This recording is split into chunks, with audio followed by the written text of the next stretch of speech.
Today our guest on Let's Talk is Bill Smith, and Bill is the marketing director at Arkansas State University, but almost more importantly, he is president of the Northeast Arkansas Bicycle Coalition. Welcome, Bill, to Let's Talk. Nice to see you. Glad to be here. Tell us, it's not more important. What you do at Arkansas State is critical, and we appreciate that. But you are an avid bicyclist, and you know the laws, and you know the things that are important in bicycling. Tell us what you've met, you ride, and why other people that you've met get involved in bicycling. You know, I ride for both fitness and exercise and transportation. You know, I ride to work almost every day. It's something that's enjoyable. It gets you out in the air. You get a chance to see Jonesboro. We like to say your town always looks different at the pace of walking or the speed of cycling, and it's just great to get out and among the people. Yeah, that's pretty cool. And there are growing numbers in Jonesboro. Do you think that's commonplace everywhere, or do you think that's a Jonesboro thing?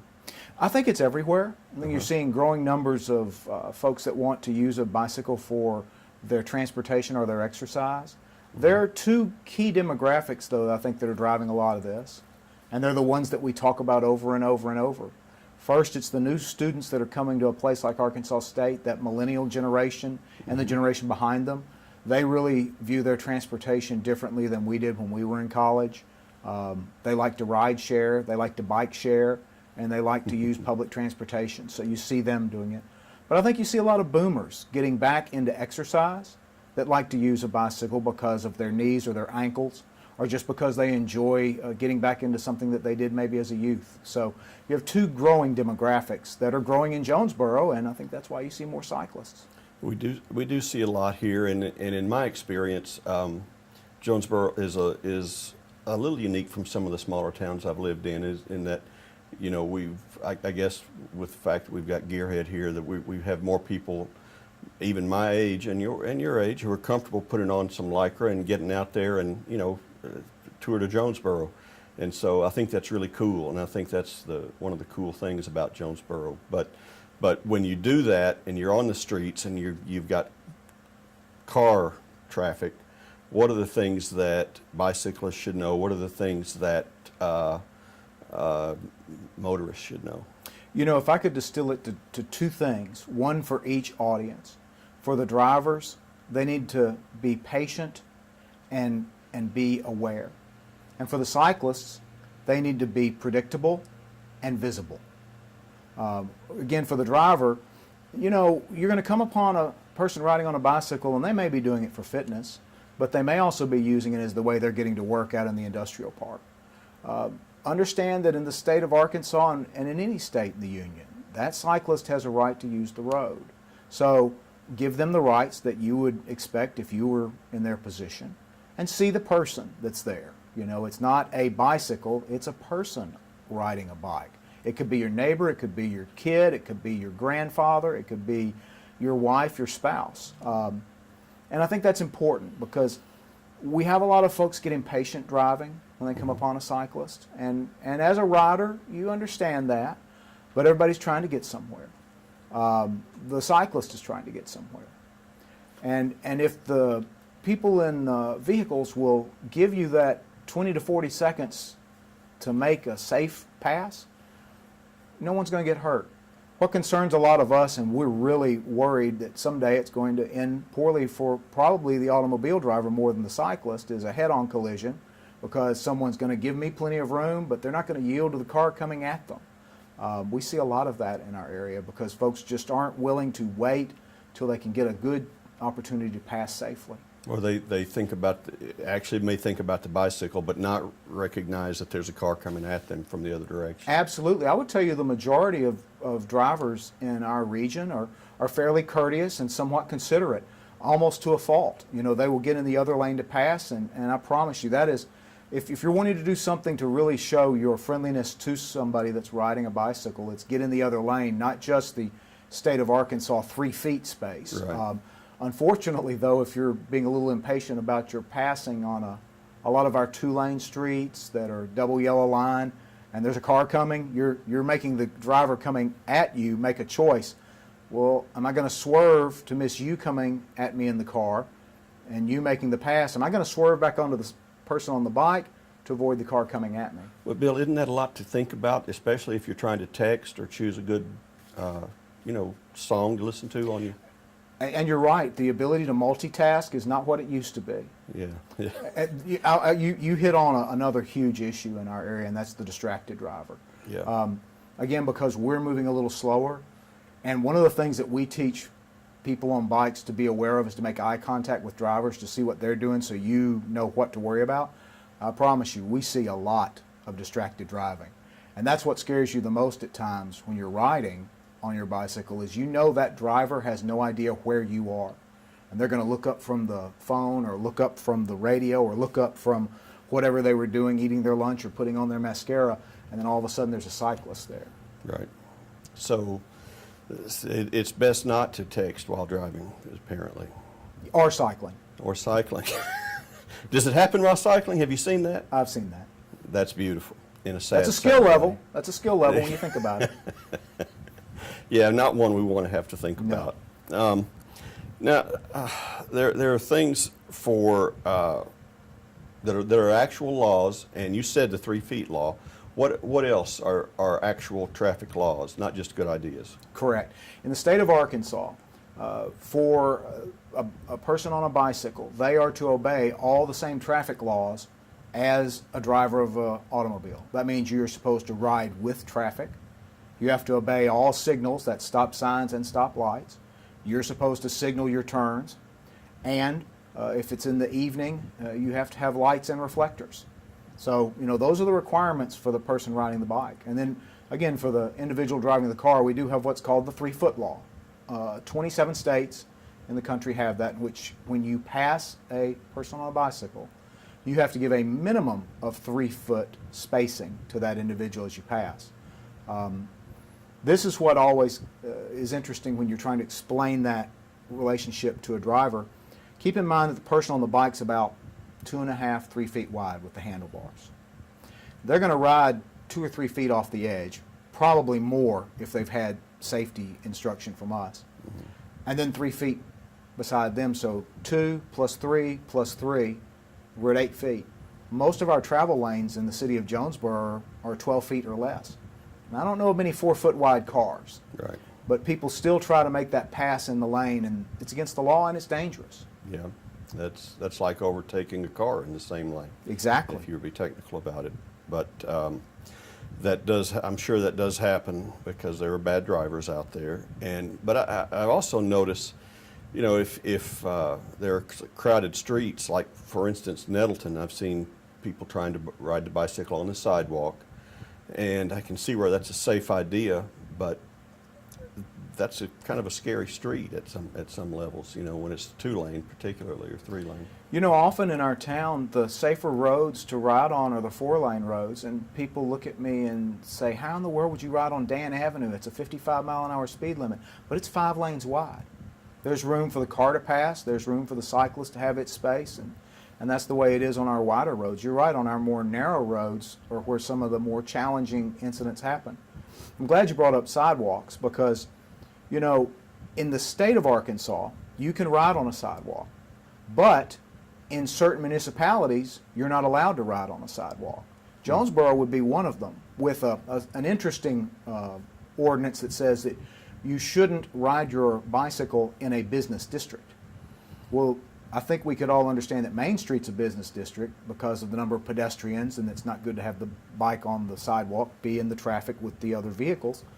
But Nettleton is a good example there. There's a road that changes from business to residential to business to residential. And it becomes difficult for people to know, well, when am I supposed to be in the street? When am I allowed to be on the sidewalk? And most folks will stay in the street also because many of our sidewalks end abruptly at times. Yeah, that has happened a time or two. But that's something that we're working on It is. year by year, and it's an undertaking. Why is it important to ride with traffic? You're supposed to walk against traffic, correct? Correct. This is one of the great myths of bicycle riding. In no state in America at no time in our history has the law said you're supposed to ride against traffic. But most people, if you were to stop them and they're in that habit, they'd say, oh no, that's what I was taught, or that's what I think, Right. or wait, it's like I'm walking. And that is a key difference for a person on a bicycle and a person on foot. You know, a pedestrian operates by different rules. A person that is on a bicycle is really the operator of that vehicle. And under most traffic law, that's how you're seen. That is a vehicle that you're on. So, you know, you wouldn't take your motorcycle onto the sidewalk, and you wouldn't ride your motorcycle against traffic to be visible. You flow with traffic. So number one, it's a state law. Number two, statistically, the best way to be hit by a car is to ride against traffic. Nationwide, the League of American Bicyclists has compiled statistics of when a person on a bicycle has ended up in a hospital. You know, so we're talking about a serious incident. Right. The national average, half of the accidents involve nothing but the cyclist. They hit something, they ran into a ditch, they went off the road, they had an accident. Of the other 50%, about 25% involve something else. Another bicycle, a dog, some other obstacle. So we're down to about 25% of the crashes involving a vehicle and a bicycle. When you look at that slice of the accidents, it breaks down 50-50 on responsibility. And they have similar reasons. The person on the bicycle didn't signal and turned in front of a car. A car turned in front of a bicycle. But the number one thing that happens that causes the accident is riding against traffic. Do you find, and I know you've studied, as president of your organization, you've studied this, do you find Arkansas laws to be in line with the better state laws?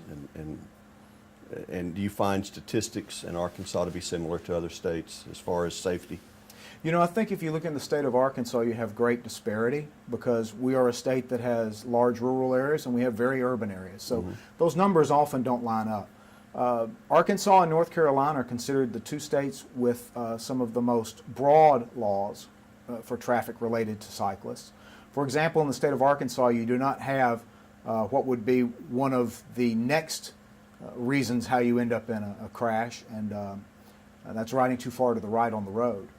The state of Arkansas does not have that standard in which you are required to ride as far to the right as practicable. That's the lovely that's term. a Tennessee law, I think. Tennessee and Missouri and Louisiana have that law. Okay. One of the things about riding to the right edge of the road, and a lot of people think that's another great way to be safe. One, you're inviting a car to pass you in your lane. And even in Tennessee, where they have that standard that says you ride as far to the right as possible.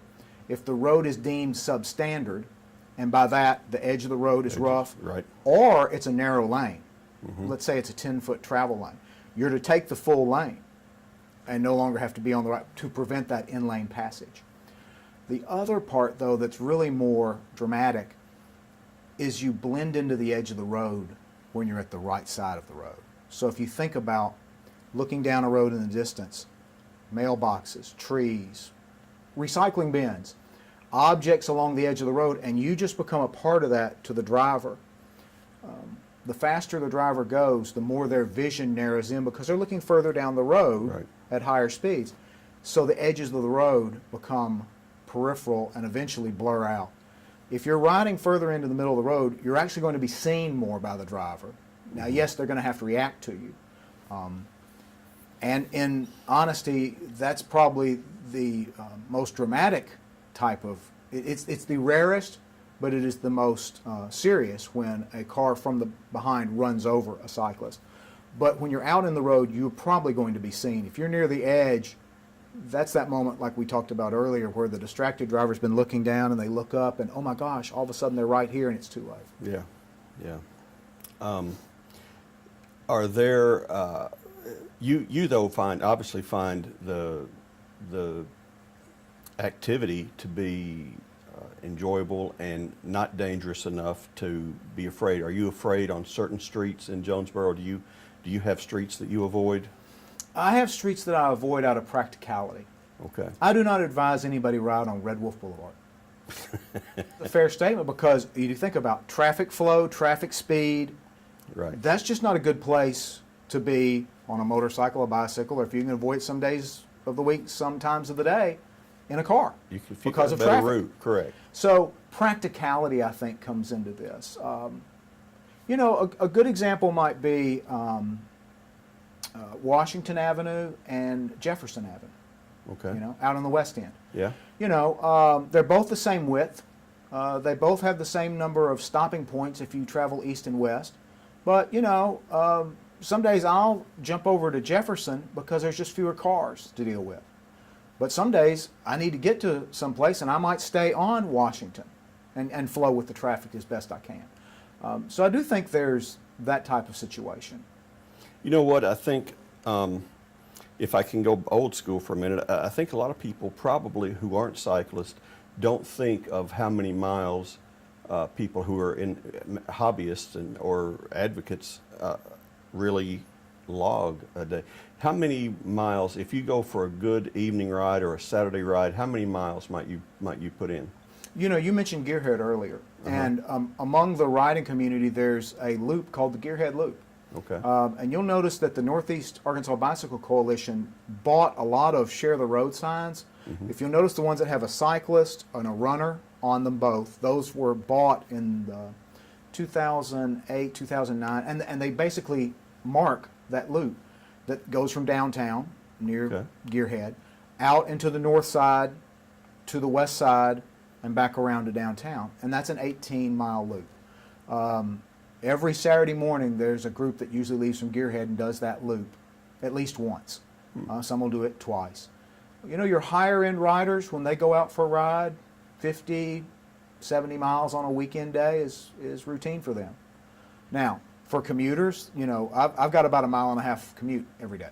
Okay. But I know folks that work at Arkansas State University that have a 6 and 7 mile commute, which is not that far on a bicycle if you've got good terrain. What if you've got somebody that says, you know, 14 to 15 blocks? That's a hike. That's a good little. How long will it take them to get where they can ride with the rest of you cool guys? Well, you know, I would say this. If they're trying to go to the grocery store or go to work or just around their neighborhood, don't worry about the cool guys. You know, we have a ride every Friday evening around the university on our pack path system, and we call it the Red Wolves Roll. Yeah. And it's what's known in the community as a no-drop ride and a social ride. It doesn't matter how slow you ride. We're all going to ride together, and we're going to talk and enjoy the hobby. And I think that's the thing. If you're trying to get started, you just go at your pace. And eventually you might want to be one of those people that join the high-end folks for those big weekend rides. Or maybe you just want to ride around your neighborhood for your own you know, health and enjoyment. Right. You said most of the vehicles that you encounter are courteous drivers, whatever. How do you deal with someone who's not? Do you have even time to even deal with them? Well, most of us ride with cameras now for that reason. Okay. Because when we would report it, the first thing that would happen is, well, the driver says that isn't what happened. Of course. Here's a video that shows that's what happened. And it's unfortunate that we have to do that. You know, a lot of the difficulty with drivers kind of breaks down into 3 groups. You mentioned one, the distracted. Right. I would also say number 2 might be the ignorant. And I mean that ignorant of the law. Correct. That the cyclist and the person on a bike has a legal right to use the road, and, if I might add, has paid for that road. I'm always amused when someone likes to yell out of the window to get off the road, you didn't pay for it. Well, that truck that I drive helped pay for it. And most of the streets in Jonesboro were paid with our sales tax, as we all know. So, you know, it's not that some magic motor fuel tax is what's made all these roads happen. Right. We've been deficit spending out of that highway fund since the Nixon administration. So, you know, okay, great. I'm not going to text. You're allowed to ride on the road. The third class, though, is the one that worries us most, and that's the angry, that target cyclists. And it's not just Jonesboro. It happens everywhere. But people that are going to show you that you shouldn't be on the road. They'll run at you with their vehicles. They'll bump you with their mirrors. They'll rev their truck and put a big cloud of black smoke in front of folks because they were mad that they had to slow down. That's something that we really need to work on in our community, not just with people that ride bikes, but people that walk and people that have differences from us. We need to be a little bit more, as you guys have been saying, one Jonesboro. Yeah. And one Jonesboro is not acting like that towards someone riding a bike. That's right. That's right. One Jonesboro is our theme, and I think should involve all portions of our community. And I think the people with various sports interests should be able to respect one another in all those endeavors. Tell me about crashes. How often is the national average? I mean, if I take up biking, am I eventually going to have a crash? Might be how you want to define crash. If you're going to go around the neighborhood and every once in a while you might hit a curb and stumble and fall over, you're going to have a tumble every few years maybe.